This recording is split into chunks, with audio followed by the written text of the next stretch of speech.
অকেলাস, Cairo, Kani এবং এই সকল ডার্ক হিরোজরা মিলেই তৈরি করে the legendary dark hero series. কিন্তু তোমরা কি জানো যে এটার শুরু কোথা থেকে হয়েছিল এবং ডার্ক হিরো সিরিজের ট্রু স্টোরি কি?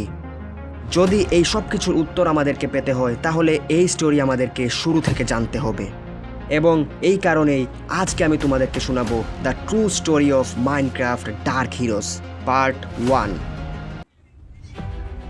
এই কাহিনীটা অকেলাস, স্যামিউল, ক্যানি আসার অনেক আগ থেকেই।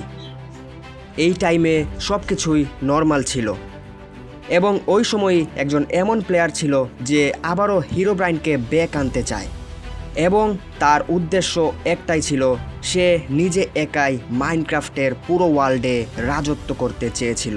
কিন্তু ওইখানে প্রবয়েজও ছিল এবং সে সব কিছু জেনে যায় এবং সে এটাও জানতো যে যদি হিরোব্রাইন আবারও ব্যাক চলে আসে তাহলে সে এই পুরো মাইনক্রাফট ওয়ার্ল্ডকে ডিস্ট্রয় করে ফেলবে এবং এটার কারণেই সাহায্য পাওয়ার জন্য সে চলে যায় তার সায়েন্টিস্ট ফ্রেন্ডের কাছে। সায়েন্টিস্টের কাছে প্রবয়েজ তার মনে থাকা সবগুলো কথাই খুলে বলে। তখনই সায়েন্টিস্ট প্রবয়েজের সব কথাগুলো বুঝতে পারে এবং তাকে বলে যে যদি তুমি হিরোব্রাইনকে মারতে চাও তাহলে তোমাকে সর্বপ্রথম ডাইমেনশন কোর নিয়ে আসতে হবে, যেটা তুমি পাবে টেন্ডার কাছে।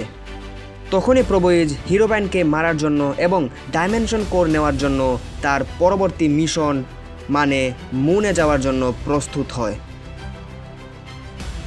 এবং যেতে যেতে সে ফাইনালি চলে যায় মুনে। ল্যান্ড করার সাথে সাথেই প্রবয়েজ ডাইমেনশন কোর খোঁজার জন্য চলে যায় এবং একটু সামনে যাওয়ার পরই সে একটি মুন ভিলেজ দেখতে পায় এবং মুনে থাকা ভিলেজাররা প্রবয়েজকে বলে ওইখানে একটি মনস্টার আছে এবং তুমি যদি ওই মনস্টারটাকে মেরে ফেলো তাহলে হতে পারে তুমি ডাইমেনশন কোর পেয়ে যেতে পারো। তখন সে অনেক খোঁজাখুঁজির পর ফাইনালি এমন একটা জায়গা পেয়ে যায় এবং সেখানে গিয়ে সে অনেক ফাইট করতে করতে ওই মনস্টারের দেখা পেয়ে যায়। তখনই প্রবয়েজ এবং ওই মনস্টারের মধ্যে একটি ফাইট শুরু হয় এবং ফাইট করতে করতে এক পর্যায়ে প্রবয়েজ ওই মনস্টারটাকে মেরে ফেলে এবং ওই মনস্টারটাকে মেরে ফেলার পরপরই প্রবয়েজ একটি চাবি পায়, যেটি ছিল একটি চেস্টের চাবি এবং সামনে গিয়ে সে একটি চেস্ট খুলতেই সে তখন পেয়ে যায় ডাইমেনশন কোর। ডাইমেনশন কোর নেওয়ার পরপরই প্রবয়েজ আবারও রওনা দেয় আর্থের উদ্দেশ্যে এবং সে ফাইনালি আর্থে চলে আসে। কিন্তু ল্যান্ড করার পরপরও আসল সমস্যাটা এখনও যায়নি, কেননা আসল সমস্যা তো এখন শুরু হতে যাচ্ছে।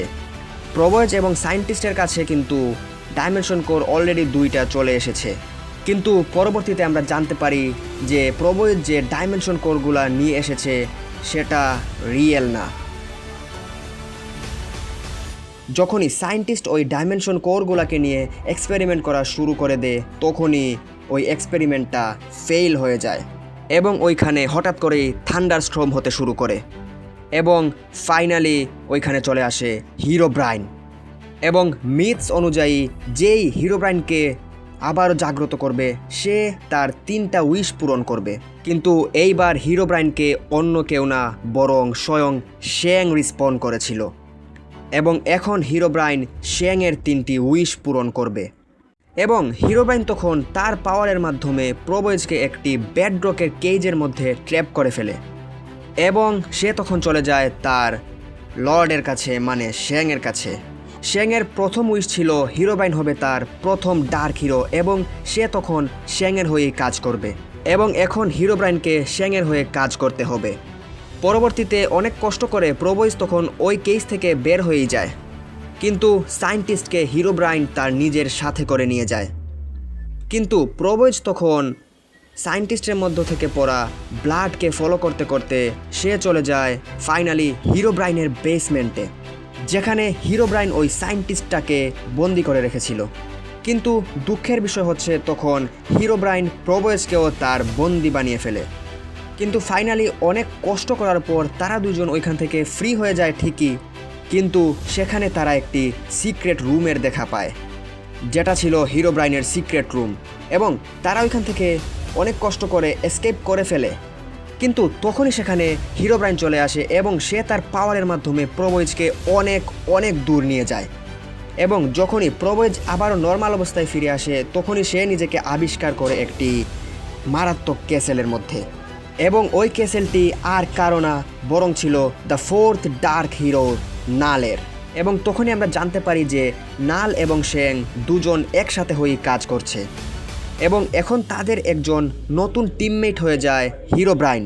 কিন্তু শেং তখন অর্ডার দিয়েছিল হিরোব্রাইন এবং নালকে যাতে তারা প্রবোয়েজকে তার কাছে নিয়ে যায় এবং শেংয়ের উদ্দেশ্য ছিল সেও প্রবোয়েজকে তাদের মতো একজন ডার্ক হিরোতে পরিণত করবে এবং তার টিমে নিয়ে আসবে। কিন্তু তখন প্রবোয়েজও তাদের সাথে কাজ করার জন্য রাজি হয়ে যায়, কেননা যদি তখন সে রাজি হতো না তাহলে নাল এবং হিরোব্রাইন তাকে তখনই মেরে ফেলতো এবং সে তাদের সাথে পার্টনার নয় বরং একজন ধোঁকাবাজ হিসেবেই থেকেছিল।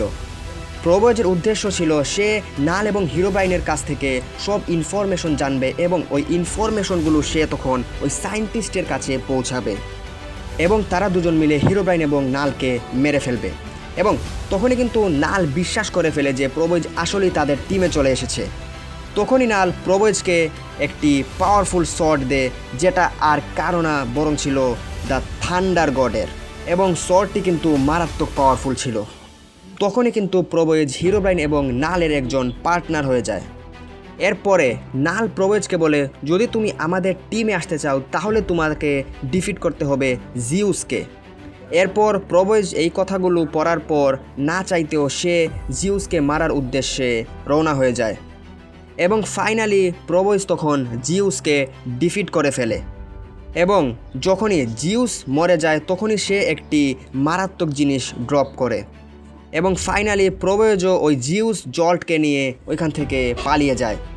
প্রবোয়েজের এই প্ল্যান ছিল যে যখনই জিউস মরে যাবে তখনই সে পালিয়ে চলে যাবে ওই সায়েন্টিস্টের কাছে, কেননা তার কাছে নাল এবং হিরোব্রাইন রিলেটেড অনেক ইনফরমেশন চলে আসছিল এবং হতে পারে সায়েন্টিস্ট তখন নাল এবং হিরোব্রাইনকে মারার কোনো ওয়ে পেয়ে যায় ওই ইনফরমেশনের মাধ্যমে।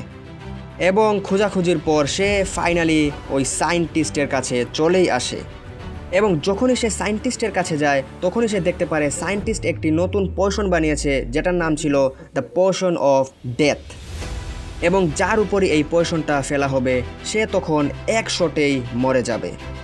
তখনই প্রবোয়েজের মনে হতে থাকে হিরোব্রাইন তো অনেক পাওয়ারফুল, যদি হিরোব্রাইনকে মারতে হয় তাহলে আমাদেরকে এই পোশন অফ ডেথের মাধ্যমে মারতে হবে, এবং যদি কোনো মতে ওই পোশন অফ ডেথটা 19 থেকে 20 হয়ে যায় তাহলে আর কখনোই হিরোব্রাইনকে ডিফিট করা যাবে না এবং না যাবে নালকে ডিফিট করা। এবং যখনই তারা হিরোব্রাইনকে মারার উদ্দেশ্যে রওনা দেয় তখনই